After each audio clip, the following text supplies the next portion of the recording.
আসসালামু আলাইকুম everyone, welcome back to my channel. আজকে আমি আপনাদেরকে কাঁচা আম দিয়ে দারুণ মজাদার জিভে জল আনা দুটি রেসিপি তৈরি করে দেখাবো। আর এই রেসিপিগুলো খেতেই শুধু মজা না, এগুলো অনেক হেলদিও। আর প্রচন্ড গরমে আপনার কলিজা মন প্রাণ জুড়িয়ে দেবে। তো চলুন রেসিপিগুলো শুরু করা যাক। আজকে আমি আপনাদেরকে কাঁচা আম দিয়ে দারুণ মজাদার একটি আইসক্রিম তৈরি করে দেখাবো। এই আইসক্রিম খেতে যেরকম মজা ওরকম স্বাস্থ্যকর।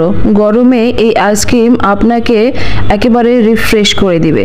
মাত্র সামান্য কিছু উপকরণ দিয়ে তৈরি হয়ে যায় আর খেতে ভীষণ মজা। চলুন রেসিপিটি শুরু করা যাক। প্রথমে একটি প্যানে দিয়ে দিয়েছি পানি। পানিটা ফুটে উঠলে এখানে দিয়ে দিব 4টি আম। আমগুলো বেশি বড় না, আমি মাঝারি সাইজের 4টি আম নিয়েছি এখানে। এখন আমগুলোকে ভালো করে সেদ্ধ করে নিতে হবে। আমগুলো সেদ্ধ হয়ে গেছে, এখন চুলাটা বন্ধ করে ঠান্ডা করে নিব। চাইলে আপনারা আমের খোসা ফেলেও সেদ্ধ করে নিতে পারেন। এখন আমি আমগুলোকে ছিলে নেব। এভাবে খোসা থেকে আমগুলোকে আলাদা করে নিতে হবে। তারপর হাত দিয়ে ভালো করে কচলে কচলে আমের পাল্প বের করে নিতে হবে। আর খোসার সাথে যে আমের অংশ লেগেছিল সেটাও আমি চামচ দিয়ে এভাবে বের করে নিয়েছি। এভাবে সবগুলোকে আমি ছিলে নিয়েছি। এখন এই আমের পাল্পগুলোকে আটি থেকে আলাদা করে নিতে হবে। এভাবে সামান্য একটু প্রেস করলে দেখবেন সমস্ত আম থেকে পাল্পগুলো আলাদা হয়ে যাবে আর আটিটা আলাদা হয়ে যাবে। আটিটা ফেলে দিব। আর এভাবে সবগুলো আমের আমি একে একে পাল্প বের করে আমের পিউরিটা আলাদা করা হয়ে গেছে। এখন আমরা আইসক্রিম তৈরি করে নেব। এর জন্য একটি ব্লেন্ডার জারে প্রথমে নিয়ে নেব আমের পিউরি। এখন এখানে একে একে বাকি উপকরণগুলো অ্যাড করে দিব। দিয়ে দিব হাফ কাপ চিনি। চিনিটা আপনারা আপনাদের স্বাদ মতো বাড়িয়ে কমিয়ে নিতে পারেন। আম সেদ্ধ করার সময় যে পানিটা ছিল সেখান থেকে 1 কাপ পানি দিয়ে দিলাম। দিয়ে দিব 1 চা চামচ বিট লবণ। আর এখন দিয়ে দিব বেশ কিছু পুদিনা পাতা। পুদিনা পাতা হাতের কাছে না থাকলে আপনারা ধনেপাতা কুচিও দিয়ে নিতে পারেন। এখন সমস্ত উপকরণ একসাথে ব্লেন্ড করে নিলেই আমের পিউরিটা তৈরি হয়ে যাবে আইসক্রিমের জন্য। ব্লেন্ড করে নেওয়া হয়ে গেছে। দেখুন এরকম ঘনত্বে থাকতে হবে। বেশি পাতলা হয়ে গেলে কিন্তু আমের আইসক্রিমগুলো ভালো করে জমবে না। এই পর্যায়ে চেক করে দেখবেন লবণ আর চিনি ঠিক আছে কিনা। যদি প্রয়োজন হয় তাহলে অ্যাড করে দিবেন। আমি চেক করে নিয়েছি, মিশ্রণটা একেবারে পারফেক্ট আছে। এখন একটি আইসক্রিমের মোল্ডে আমি ঢেলে নেব। আপনারা যে কোনো আইসক্রিমের মোল্ডে ঢেলে নিতে পারেন। তবে খেয়াল রাখবেন যাতে আমের মিশ্রণটি বেশি পাতলা না হয়ে যায়। একটু ঘন রাখতে চেষ্টা করবেন, তাহলে এই আমের আইসক্রিম খেতে বেশি মজা হবে আর বড় বড় ভাব হবে না বেশি। সমস্ত আইসক্রিম ঢালা হয়ে গেছে।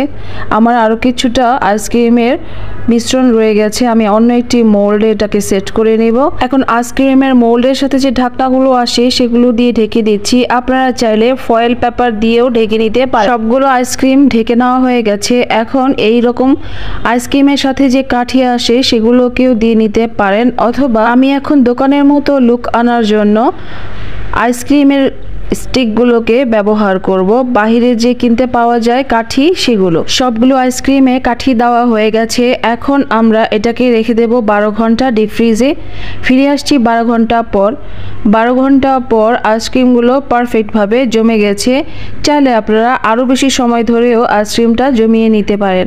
দেখুন কত সুন্দর আইসক্রিম জমে গেছে। পারফেক্টভাবে আমের আইসক্রিম তৈরি হয়ে গেছে। এখন আমি একে একে সবগুলো আইসক্রিম মোল্ড আউট করে নেব। বাইরে যেহেতু প্রচণ্ড গরম, আইসক্রিম দ্রুতই গলে যায়। আর আমার যেহেতু ভিডিও করতে হবে তাই একটু সমস্যাই হচ্ছিল।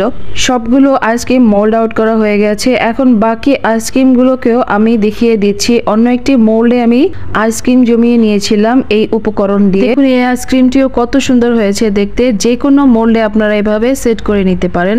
তৈরি হয়ে গেল আমার দারুণ মজাদার রিফ্রেশিং এই প্রচণ্ড গরমে কলিজা মন ঠান্ডা করা আমের ললি আইসক্রিম। আপনি আইসক্রিমটি বাসায় তৈরি করলে বুঝতে পারবেন এই আইসক্রিমটি যে কি পরিমাণ মজা। আর এটি কিন্তু অনেক পুষ্টিকর। আশা করি আমার আজকের রেসিপিটিও আপনাদের কাছে ভালো লেগেছে। আজকে তৈরি করে দেখাবো কাঁচা আমের টক ঝাল মিষ্টি শরবত। প্রচণ্ড গরমে এই শরবত শুধু তৃষ্ণাই মিটাবে না, এই শরবতটি কিন্তু অনেক পুষ্টিগুণেও ভরপুর। অল্প কিছু উপকরণ দিয়ে কয়েক মিনিটে বানিয়ে ফেলা যায়। যারা ওজন কমাতে বা শরীরের বাড়তি মেদ ঝরাতে চান তাদের জন্য এটি হবে আদর্শ পানীয়। চলুন কথা না বাড়িয়ে রেসিপিটি শুরু করা যাক। এর জন্য প্রথমে আমকে ছিলে নিতে হবে। ছিলে নেওয়ার আগে আমি কিন্তু আমগুলোকে ভালো করে ধুয়ে নিয়েছি। আমগুলো ভালো করে ধুয়ে তারপর ছিলে নিতে হবে। তারপর এভাবে টুকরো টুকরো করে কেটে নেব। যেহেতু এখনও আমগুলো অনেক কচি, তাই এখনও ভিতরের আটি শক্ত হয়নি। যদি শক্ত হয় তাহলে আটিটা ফেলে দিয়ে নেবেন। তারপর ছোট ছোট টুকরো করে নেব ব্লেন্ড করার সুবিধার্থে। ছোট ছোট টুকরো করে নিলে ব্লেন্ড করতে সুবিধা হয় বেশি। এভাবে সুন্দর করে ছোট ছোট টুকরো করে নেব। 1 কাপ পরিমাণ আম আমি নেব 4 গ্লাস শরবতের জন্য। আমগুলো টুকরা করা হয়ে গেছে, দেখুন পানি দিয়ে ভালো করে ধুয়ে নিয়েছি যাতে কালো না হয়ে যায়। এখন একটি ব্লেন্ডার জারে একে একে প্রথমে দিয়ে দিব 1 কাপ আম কুচি করে নেওয়া। এখন এখানে একে একে দিয়ে দিব বাকি উপকরণ। এরপর দিয়ে দেব বিট লবণ 1 চা চামচ। এটা স্বাদটা আরো বাড়িয়ে দিবে শরবতের। বিট লবণ দিলে শরবতটা অনেক মজা হবে। যদি হাতের কাছে না থাকে তাহলে সাধারণ লবণও আপনারা এখানে দিতে পারেন, তবে সাধারণ লবণ কিন্তু পরিমাণ একটু কম দিতে হবে। এখন এখানে অ্যাড করে দেব 4 টেবিল চামচ চিনি। তবে চিনিটা আপনারা আপনাদের স্বাদ মতো বাড়িয়ে কমিয়ে নিতে পারেন। এখন দিয়ে দিব পুদিনা পাতা। পুদিনা পাতার রিফ্রেশিং ফ্লেভার কিন্তু শরীরকে চাঙ্গা করে। এই গরমে এই শরবত বানানোর সময় অবশ্যই পুদিনা পাতা দেওয়ার চেষ্টা করবেন। তবে হাতের কাছে না থাকলে আপনারা এখানে ধনেপাতা কুচিও ব্যবহার করতে পারেন। আমি এখানে 1/2 কাপ পুদিনা পাতা দিয়েছি। আপনারা আপনাদের পছন্দ মতো কম বেশি করে নিতে পারেন। শরবতের স্বাদটা আরও বাড়িয়ে দেওয়ার জন্য এখানে দিয়ে দিব 1টা কাঁচামরিচ। কাঁচামরিচটাকেও আপনারা আপনাদের স্বাদ মতো বাড়িয়ে কমিয়ে নিতে পারেন। এখন দিয়ে দেব লেবুর রস। লেবুর রসও শরীরকে অনেক রিফ্রেশ করে তোলে, আর এর পুষ্টিগুণ তো আমরা সবাই জানি। 1 টেবিল চামচ লেবুর রস এখানে দিয়ে দিলাম। আমি এখানে ঘ্রাণ লেবুর রস দিয়েছি যাতে স্বাদটা আরও ভালো হয়। এখন দিয়ে দিব এখানে 2 কাপ পানি। তারপর এটাকে ব্লেন্ড করে নিব। আপনারা চাইলে এখানে আধা চা চামচ চাট মশলাও ব্যবহার করতে পারেন। যারা চাট মশলার ফ্লেভার পছন্দ করেন তারা আধা চা চামচ চাট মশলা ব্যবহার করবেন। এখন সমস্ত উপকরণ আমি একটি ব্লেন্ডারে ভালো করে ব্লেন্ড করে নিব। ব্লেন্ডারে ভালো করে ব্লেন্ড করা হয়ে গেছে, দেখুন এরকম ঘনত্বের হয়েছে। খুব ভালো করে ব্লেন্ড করে নিতে হবে যাতে দানা দানা না থাকে। এখন আমি এখানে আরও কিছুটা পানি অ্যাড করব। অনেকে সিদ্ধ করে আমের শরবত বানায়, এতে মজা লাগে ঠিকই, কিন্তু পুষ্টিগুণ অনেকটাই নষ্ট হয়ে যায়। তাই কাঁচা আমের শরবতের রিয়েল টেস্ট পেতে চাইলে কিন্তু এভাবে ব্লেন্ড করেই শরবত তৈরি করতে হবে। এই পর্যায়ে চেক করে নেবেন চিনি লবণ সব ঠিক আছে কিনা। আমার কাছে সব পারফেক্ট মনে হয়েছে। এখন আমি একটি সার্ভিং গ্লাসে ঢেলে দিব। তারপর উপর থেকে দিয়ে দিব কিছুটা বরফ। তৈরি হয়ে গেল আমার সুপার রিফ্রেশিং কাঁচা আমের শরবত। বরফ চাইলে আপনারা বাদ দিতে পারেন। আমি কিন্তু ঠান্ডা পানি দিয়ে শরবতটা ব্লেন্ড করে নিয়েছি।